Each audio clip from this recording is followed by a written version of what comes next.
Magandang araw po, welcome po sa aking channel, Love9 TV. Patalasasan po, meron po ba kayong mga properties na napapabayaan or non-performing assets? Plan nyo ibenta, pero wala kayong oras pagbenta nito. Kung ito'y pagkakatiwala nyo po sa amin, tawag lang po kayo sa aking numero, usap po tayo, gawa ko po ng video for free. Yes, libre po, wala po kayong babayaran. Tutulungan pa namin kayong mabenta ang inyong property. Kami na po pala sa marketing, sa boosting or paid ads. Even sa tripping, hindi na po kayo mapapagod sa pag-entertain ng mga buyers. Kami na po bala sa lahat. Tawag lang po kayo. Nandito po tayo ngayon sa Batangas City kung saan meron po tayong bagong video presentation. Isang commercial property na may lot area na 793 square meters.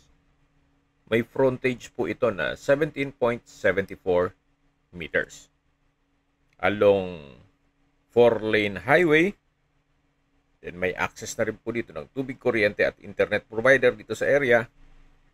At tungkol naman po sa dokumento nito, ito po'y titulado, buhay po ang may-ari, kaya wala po kayong maging problema sa documentation o sa transfer ng title.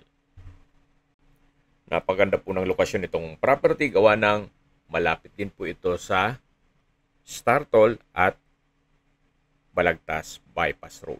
At mamaya po sa dulong parte nitong video, pag-usapan natin ang distance, location at travel time, pati presyo nito. So nandito na po tayo sa lupang binebenta kung saan dito po ay patag na patag naman. Kaya usable po lahat, wala pong masasayang. Marami po kayong pwedeng i-project dito. Pwede po kayong maglagay ng convenience store, gaya ng 7-Eleven, Dali o Alphamart.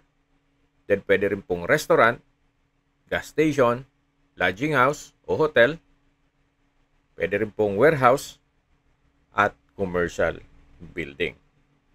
Dito po sa area ng property ay develop na rin. Meron pong mga hotel, then may industrial site, even government offices at mga business establishments. At hindi lang po doon, ito pong Batangas Port ay gagawing second biggest container terminal, kaya magkakaroon po ng mga bagong business opportunities dito sa Batangas. Marami din pong mga infrastructures project na aprobado na. Kaya once na matapos po yung mga proyektong yan, tataas na naman po ang value ng lupa dito. Kaya habang mura pa po, i-grab nyo na yung opportunity. Gawa ng bihira po ang magbenta ng ganitong sukat ng lupa na titulado pa. Karamihan po dito ay malaking sukat ng lupa, so gagayatin nyo pa.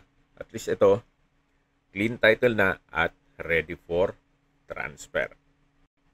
Okay, sa distance, location at travel time portion na po tayo. So mula po sa Startol, napakalapit lang po nito. Ang distance is 2.1 kilometers at ang travel time is 4 minutes. Mula naman po sa Bypass Road sa Balagtas na connecting Paliko, Balayan, Batangas Road, ang distance is 1.7 kilometers at ang travel time is 3 minutes. Mula naman po sa Bawan International Port, ang distance is 13 kilometers at ang travel time is 19 minutes. At sa Batangas Port naman, ang distance is 9.4 kilometers at ang travel time is 18 minutes. Mula naman po sa SM City, Batangas, ang distance is 7.8 kilometers at ang travel time is 17 minutes. At mula naman po sa Batangas Medical Center, ang distance is 6.1 kilometers at ang travel time is 15 minutes.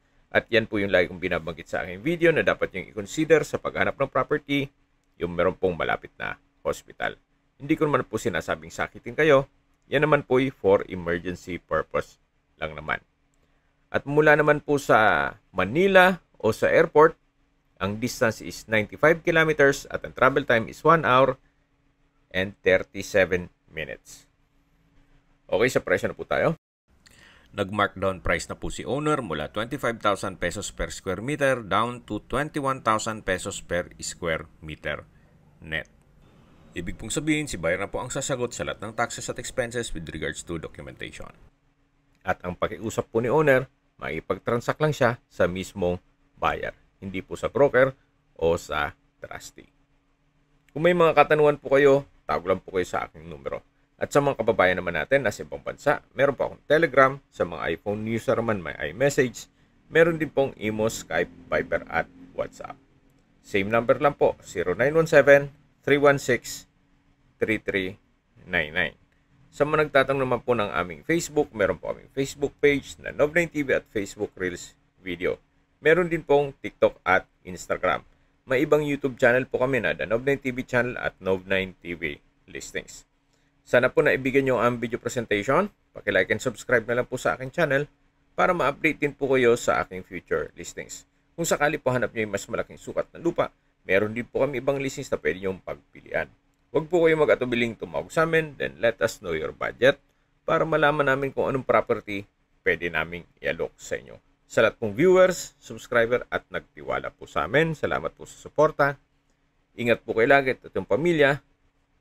Maraming salamat po.